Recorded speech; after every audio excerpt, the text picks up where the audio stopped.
Exercise 6.5 है, ठीक है। क्वेश्चन नंबर 6 देखिए क्या लिखा हुआ। एबीसी एक इक्विलेटरल ट्राइंगल है जिसकी साइड कितनी है, 2a है।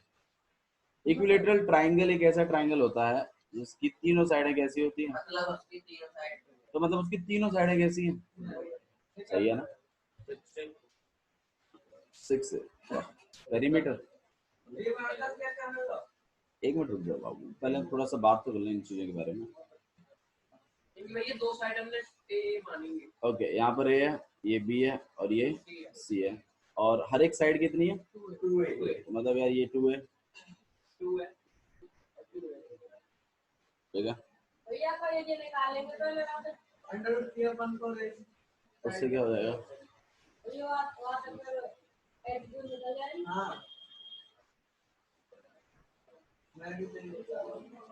ठीक है, गुड, नाइस। भाई देखो आपने क्या निकालना है, ऑल्टीट्यूड। ऑल्टीट्यूड मतलब क्या होता है, अच्छा इक्विलेटरल ट्राइंगल की एक खासियत और होती है, इसके तीनों ऑल्टीट्यूड कैसे होते हैं, इक्वल होते हैं। ध्यान रखिए इस बात को। डी है, ई है,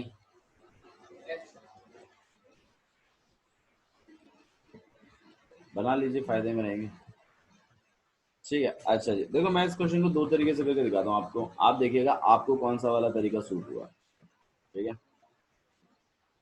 अच्छा जी, हाँ क्या कह रहे थे आप, अंडर रूट 3/4।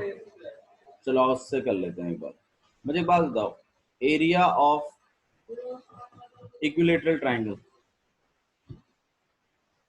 लिखना नहीं है, थोड़ा सा ध्यान दो पहले, तो हम अभी बेसिक इंप्रूव कर रहे हैं अपना। कहीं ना कहीं √3/4 और साइड का स्क्वायर, साइड का स्क्वायर मतलब 2a का होता है कि नहीं होता। अच्छा, एरिया ऑफ इक्विलेटरल ट्राइंगल या फिर area of triangle half into base into height भी होता है ना। तो मैं इस एरिया ऑफ इक्विलेटरल ट्राइंगल की जगह कहीं ना कहीं हाफ इंटू बेस को मैं BC मान रहा हूँ और हाइट को मैं AD मान रहा हूँ। ये कहीं ना कहीं √3/4 2a के होल स्क्वायर के बराबर है कि नहीं, सही है ना। अच्छा जी, BC की वैल्यू कितनी है,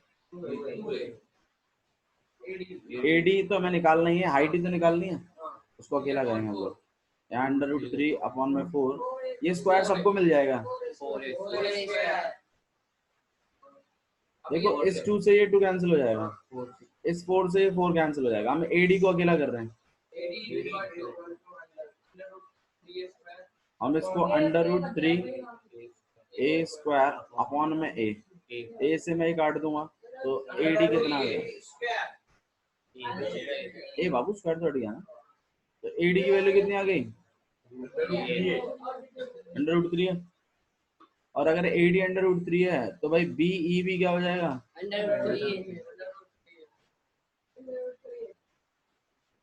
रीजन रीजन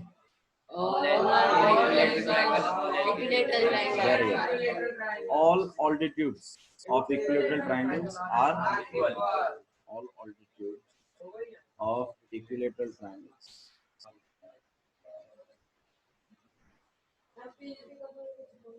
equal. भाई क्लियर है, समझ में आया आप लोग को, तो डाउट है इसमें तो बताओ। ऑल्टीट्यूड तो निकालना ना, निकाल तो दिया, AD इक्वल टू √3 है। बाबू देखो नॉर्मली नॉर्मली किसी भी ट्राइंगल का एरिया निकालने का फॉर्मूला होता है half into base into height, बिल्कुल सही बता रहे हो। एरिया ऑफ ट्राइंगल जो होता है दैट इज हाफ इंटू में बेस इंटू में हाइट। हमने क्लास 9th में एक चैप्टर पढ़ा था हीरोन्स फॉर्मूला, याद है। हीरोन्स फॉर्मूला में हम लोगों ने क्या पढ़ा था कि एरिया ऑफ इक्विलेटरल ट्राइंगल जो होता है वो मतलब एस होता है,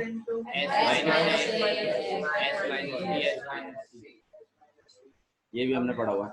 ये दोनों ही एरिया देते हैं, ये भी एरिया देते हैं और ये भी एरिया देते हैं, लेकिन इसके अंदर इन्वॉल्व क्या होती है, हाइट। इसके अंदर क्या इन्वॉल्व होती है, साइड है। इसमें एस क्या है, सेमी पेरीमीटर। अब सेमी पेरीमीटर क्या होता है, सेमी पेरीमीटर मतलब है, मान लो ये ए है, यहाँ बी है, यहाँ 3 साइड है, तो सेमी पेरीमीटर होता है ए प्लस बी प्लस सी अपॉन में। सेमी का मतलब हो गया हाफ, ये सेमी पेरीमीटर होता है। और पेरीमीटर मतलब क्या होता है? तीनों साइडों का सम। तो इक्विलेटरल ट्रायंगल में तो खासियत है ना भाई, तीनों साइडें ए ही होंगी, तीनों साइडें इक्वल होती है ना। तो अगर मैं इसका एरिया निकालूं तो एस कितना निकल के आएगा? पहले तो 3a अपॉन में 2 निकल गया। अगर मैं इससे सॉल्व करूं हीरो फॉर्मूला से लगा के, तो आंसर बनता है √3 अपॉन में 4a का। तो ये हीरो फॉर्मूला से है, लेकिन एक इक्विलेटरल ट्रायंगल का फॉर्मूला है ये, सिर्फ इक्विलेटरल ट्रायंगल का। किसी भी ट्रायंगल में नहीं लगा सकते इसको, सिर्फ इक्विलेटरल ट्रायंगल का अगर एरिया निकालना है तो √3 अपॉन में 4a² से निकाला जा सकता है। बात क्लियर है? अच्छा जी, इक्विलेटरल ट्रायंगल में ही खासियत होती है कि आप उसकी हाइट भी डायरेक्ट पता लगा सकते हैं। उसका फॉर्मूला होता है √3 अपॉन में 2a हाइट, और हमें आईडी निकलवानी थी। ए क्या होगा? साइड है, 2a, अरे 2a है ना, दिया तो है उसमें साइड 2a। तो मैं आपको ये बता रहा हूँ, आपको इक्विलेटरल ट्रायंगल के दो फॉर्मूले याद रखने हैं, एक तो एरिया का और दूसरा उसकी हाइट का, ठीक है। वही क्वेश्चन जो अभी हमने किया है वो इस तरीके से भी हो सकता था कि आप डायरेक्ट इसमें ये वाला फॉर्मूला, अब ए की जगह क्या लिखोगे आप? 2 है, 2 से 2 कट गया, लो आ गया डायरेक्ट आंसर, यही तो आंसर। एक नंबर का होता तो मिल भी जाते, डिपेंड करता है। ये समझ में आया आप लोग को? तो इक्विलेटरल ट्रायंगल के बारे में इन बातों को ध्यान रखिए। अच्छा भाई, ये इसमें किसी को डाउट है तो बताओ। तो मैंने क्या किया, half into base into height को और √3 अपॉन 4a² को, साइड 2a चल रही है तो 2a चलेगा, इनको मैंने इक्वल इक्वल में रख दिया क्योंकि दोनों एरिया ही तो दे रहे हैं, और दोनों एरिया दे रहे हैं, फिर एडी को निकाल दिया उसमें से मैंने। ठीक है, आया समझ में? एक तरीका तो ये है, दूसरा तरीका और देखें। अच्छा जी, इक्विलेटरल ट्रायंगल में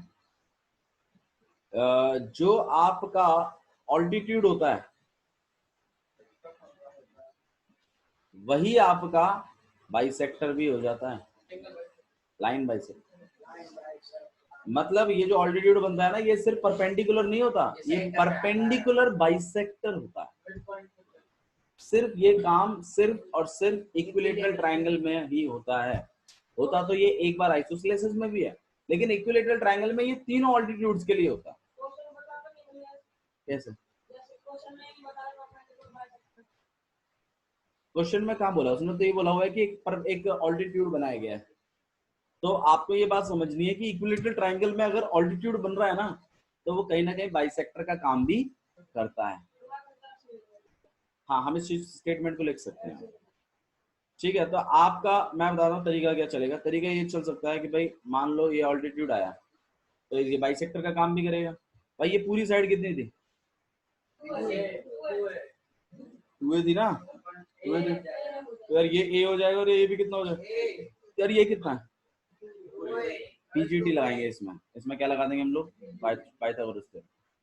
भाई दो साइडें पता है, एक साइड निकालनी है, निकाल सकते हैं ना। तो मतलब यहाँ पर a है, यहाँ पे d है, यहाँ पे c है। तो देखो इन ट्राइंगल एडीसी जाएंगे, क्या लिखेंगे? AC का स्क्वायर इक्वल टू में AD का स्क्वायर प्लस में CD का स्क्वायर, सही है। अच्छा जी, AC का स्क्वायर मतलब कितना हो गया? 2a का, AD का स्क्वायर, अब वो अल्टीट्यूड है, आपको ऑल्टीट्यूड की लेंथ निकालनी है। ये गिवन है कि वो ऑल्टीट्यूड है। एडी कितना है आपके पास? निकालना है एडी, एडी निकालना है भैया। सीडी कितना है? स्क्वायर करिए, कितना हो जाएगा आपके पास? इसको उधर भेज दीजिए। हाँ भाई, 4a² माइनस a² कितना हो जाएगा? 4। 4a² माइनस a² कितना हो जाएगा? 4। हाँ जी, कितना हो जाएगा?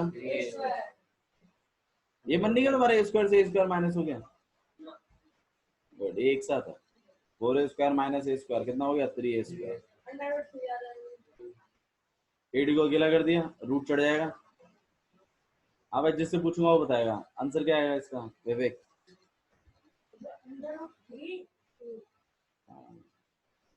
भाई 3 तो अपना रूट नहीं हटा पाएगा, लेकिन ए अपना रूट हटा देगा। तो एडी की वैल्यू कितनी आ गई? फिर तीनों ऑल्टीट्यूड बराबर होते हैं इक्विलेटरल ट्रायंगल में, तो तीनों। अब आप बताओ आप कौन से वाले तरीके से करोगे? अगर आप बोलो तो मैं ये काम से करवा दूं पीजीटी लगवा के, और अगर आप बोलो नहीं हम तो एरिया वाले से करेंगे तो एरिया वाले से करेंगे।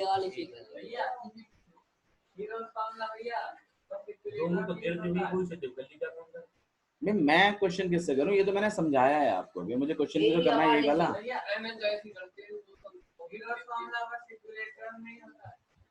हीरोन्स फॉर्मूला लगता तो सारे उसमें है, लेकिन √3/4 a² जो फॉर्मूला है वो सिर्फ इक्विलेटरल के लिए। हाँ जी, बोलो भाई कौन से वाले? पीजीटी से? चलो पीजीटी से कर लो। अरे बाबू ये तो जानता नहीं है। ये लोग क्या करेंगे ना, अभी मैं वीडियो भी अपलोड कर दूंगा ना, तो ये लोग फिर उसे ही डाउट बना के ले आएंगे कल। ठीक है, तो आइए क्वेश्चन नंबर 6 कंटिन्यू कर रहे हैं। एक्सरसाइज 6.5, ABC एक इक्विलेटरल ट्रायंगल है विद साइड 2a। ये गिवन है बात आपको, तो गिवन में क्या लिखेंगे? अच्छा, डायग्राम में आ देते हैं।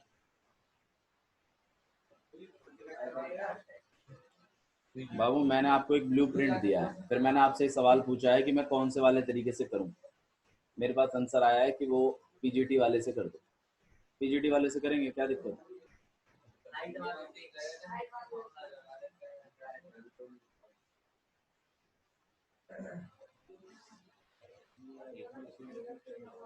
ठीक है, ये परपेंडिकुलर है तो ऑब्वियस सी बात है बाइसेक्टर का काम भी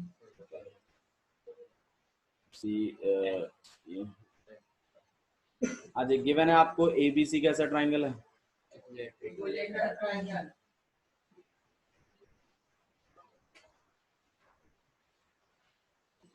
एबीसी कैसा है? Equilateral triangle. अच्छा, ये पहला। दूसरा, AD is perpendicular on BC. भाई बाइसेक्टर नहीं है अभी, ये तो हम बताएंगे कि ये इक्विलेटरल ट्रायंगल है तो perpendicular will behave as bisector also.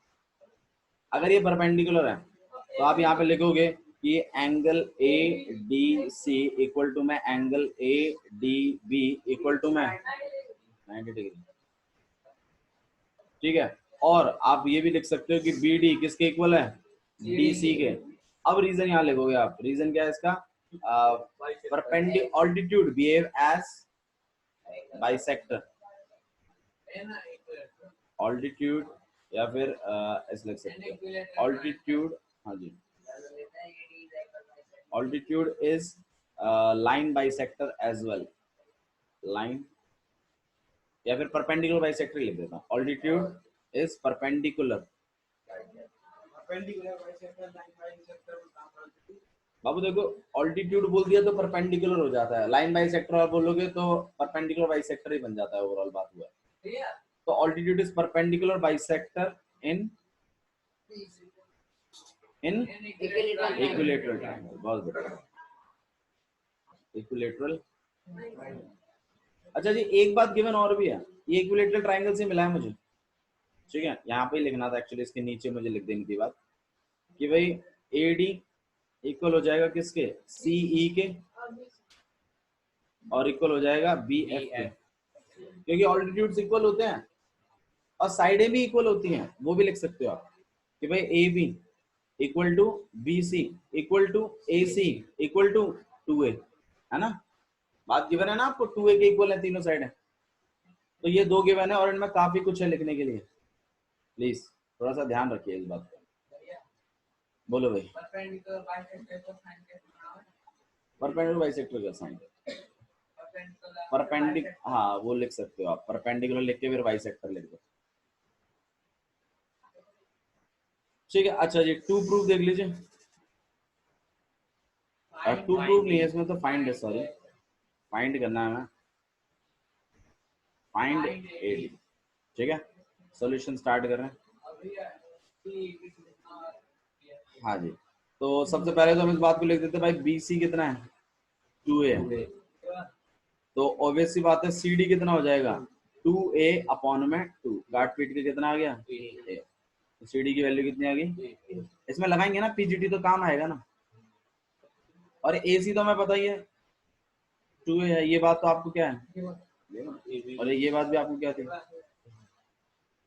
अब ट्राइंगल में चलते हैं भैया, अगर हम जस्ट तुमने वैसे सॉल्व करवाया हो, गिवन का लेकर सीधे भैया सॉल्व कर दे, मार्क्स मिल जाएंगे। और मिल तो जाएंगे, फिर वही वाली बात है, प्रेजेंटेशन पटक जाती है बात, फिर से मार्क्स तो मिल जाएंगे, लेकिन अगर मैडम ने अगर आधा नंबर भी काट लेगी तो फिर आप बोलोगे कि भैया नंबर कट गया। अगर एक नंबर में आया नहीं काटेगी तो बहुत बढ़िया, और काटती है तो फिर थोड़ा सा प्रेजेंटेशन पे काम करो, थोड़ा सा प्रेजेंटेशन पे तो काम करना ही पड़ेगा अगर आपको फुल चाहिए तो। अगर फुल नहीं चाहिए, वही 80 तक भी चल जाएगा काम, तो ठीक है, 80 तो आ जाएंगे, कोई दिक्कत नहीं। अगर आप ऐसा नॉर्मल भी कर देते हो डायरेक्ट भी, तो 75-80 के बीच में अटक जाते हैं नंबर, आउट ऑफ 100। ठीक है, तो इन ट्राइंगल एडीसी, एडी, देखो ये सब बातें ना वही लिख सकते हैं जो क्वेश्चन को समझ रहे हैं, और जो क्वेश्चन में बस ये है कि आप ये क्या क्या लिखना है वो बता दो बस तुम, तो वो फिर उसको भी भूल जाएंगे। लेकिन जो बच्चा समझ रहा है, नहीं परपेंडिकुलर लिखा है तो 90 लिखना जरूरी है, परपेंडिकुलर बाइसेक्टर का काम भी करेगा तो वो साइड को भी इक्वल इक्वल बताना जरूरी है, तो वो बच्चा तो फिर लिख लेगा।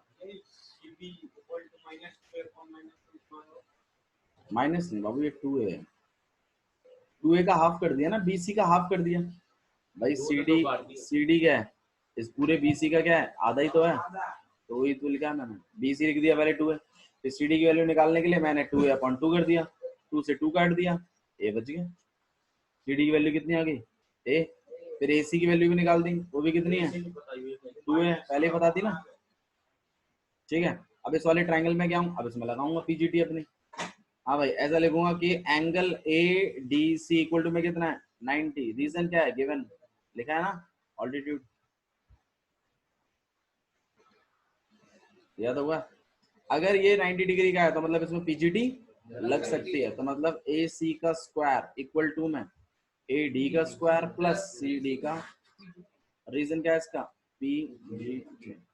ठीक है, ए सी के स्क्वायर को हम लोग क्या लिख सकते हैं, ए डी तो निकालना ही है, और सी डी कितना हो जाएगा, ए का स्क्वायर, ये कितना हो जाएगा 4a का स्क्वायर, यहाँ पे ए डी का स्क्वायर और प्लस में ए स्क्वायर, ए स्क्वायर को उधर भेज रहे हैं हम लोग, 4a square minus A square equal to में 4a square minus A square 3a square equal to में ए डी का, और ए डी को अकेला कर रहे हैं, रूट चढ़ जाएगा, that is under root 3a। A D की वैल्यू कितनी आ गई, अगर ए डी अगर 3 है तो भाई बाकी के सारे ऑल्टीट्यूड जो एफ सी और बी ई है ये सब, हाँ जी, A D equal to F C equal to में बी एफ, है ना,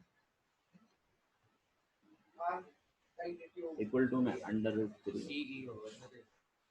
सी ई होगा, हाँ एफ सी ई सी होगा, ठीक है। नहीं है, बोलो भाई, सच बताओ, ठीक है। तो इस तरीके से आपने काम, और अगर और प्रेजेंटेशन पे काम कर सकते हैं आप, और अपनी मर्जी से, अपनी मर्जी से कि नहीं सर ये बातें और लिख दूं तो और अच्छा समझ में आएगा, तो वो आपकी तरफ से ऐड ऑन होगा कुछ, ठीक है, बट इतना तो आपको लिखना ही। मेन बात है, देखो बच्चा कैसे सीखता है, देखो आज आपको अरिजीत सिंह पसंद है, इतने अच्छे अच्छे गाने गा रहा है, लोग इतना पसंद कर रहे हैं, क्यों क्यों पसंद कर रहे हैं, क्या वो किसी और म्यूजिशियन की तरह गाता है, किसी और सिंगर की तरह गाता है, नहीं गाता, उसका खुद का यूनिक है ना मामला, तभी तो पसंद करते हैं लोग। विराट कोहली को क्यों पसंद करते हैं, क्योंकि विराट कोहली अलग खेलता है, एम एस धोनी को क्यों करते थे, अलग बंदा था ना वो, तो आपको लोग क्यों पसंद करेंगे, क्योंकि आप, आपकी कोई अलग पहचान होगी, आपने प्रेजेंटेशन में अपना कोई ना कोई योगदान जरूर देना, ठीक है, तभी आप सीखोगे। और आपको एक्स्ट्रा नंबर मिलेंगे। मेरा लिखा हुआ आपने लिख दिया, उसके नंबर नहीं है। मेरे लिखे हुए में आपने कुछ एडवांस करके लिखा है और अच्छा, उसके एक्स्ट्रा नंबर। समझो इस बात को, अपना मसाला डालना पड़ेगा। भैया का मैजिक मसाला में से प्राइज नहीं जीता जाएगा। मैगी मसाला आता है ना, मैगी मसाला डाल दिया और भैया जीत गया, नहीं नहीं, ऐसा नहीं होगा। You have to add something from your side also. हाँ, गरम मसाला, सही कह रहे हो आप। ठीक है, तो उस बात को थोड़ा सा ध्यान में रख के काम किया करें। कुछ अगर आप ऐड ऑन कर सकते हो तो बहुत बढ़िया बात है। हाँ जाइए, let's move to the question number 7।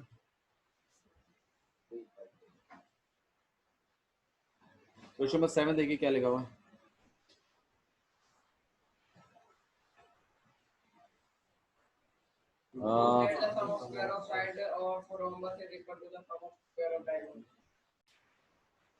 देखो क्वेश्चन में क्या लिखा हुआ है, स्क्वायर और रोम्बस के बारे में बात करेगी। तो स्क्वायर को हम लोग थोड़ा सा देख लेते हैं। स्क्वायर जो होता है आपका इस तरीके का, रोम्बस थोड़ा सा टिल्ट में है, तो ऐसा ही मामला, थोड़ा सा ऊपर से किसका दिया उसको ना भैया ठीक है।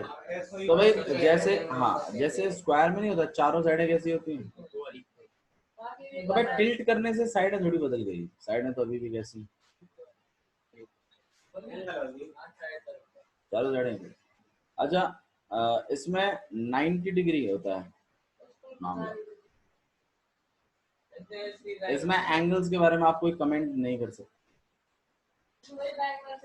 अच्छा, इसमें डायगोनल्स कैसे होते हैं, इक्वल होते हैं और एक दूसरे को 90 डिग्री पे बाइसेक्ट, इक्वल भी होते हैं और एक दूसरे को 90 डिग्री पे बाइसेक्ट भी करते हैं। वेयर एज रोम्बस में ऐसा नहीं है। रोम्बस में एक डायगोनल बड़ा होता है, एक डायगोनल छोटा होता है, लेकिन 90 डिग्री पे बाइसेक्ट करते हैं। तो कहीं ना कहीं स्क्वायर और रोम्बस में इक्वल, तो यहाँ पर ये पड़ रहा है कि उनके डायगोनल्स जो होते हैं वो अनइक्वल होते हैं रोम्बस में। वेयर एज स्क्वायर में ये डायगोनल्स कैसे होते हैं, दूसरा फर्क ये पड़ रहा है कि स्क्वायर में एंगल्स 90 डिग्री के होते हैं, वेयर एज रोम्बस में 90 डिग्री के नहीं होते, और we can not comment anything. अच्छा जी, आइए क्वेश्चन में देख लेते हैं आपने करना क्या है।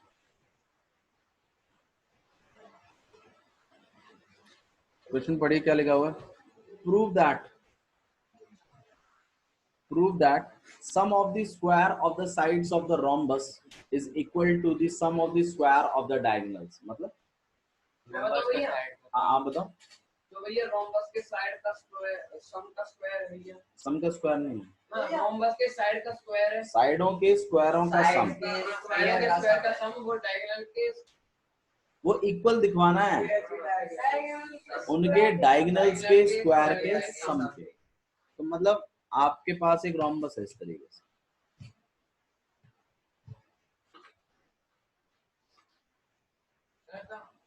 ठीक है, और यहाँ पे इन्होंने नाम दिया हुआ है ए बी सी और डी। हाँ जी, देखेंगे उसको क्या कर सकते हैं।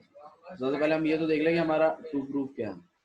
तो भाई ये डायगोनल हो गए और एक डायगोनल क्या हो गया, ये हो गया। अगर डायगोनल एक दूसरे को क्या करते हैं, परपेंडिकुलर बनाते हैं एक तो, ये तो रोम्बस की प्रॉपर्टी है, और बाइसेक्ट भी, और चारों साइडें कैसी होंगी, इक्वल होंगी। Very good, very nice. ठीक है, तो 3 लाइन लगा दो।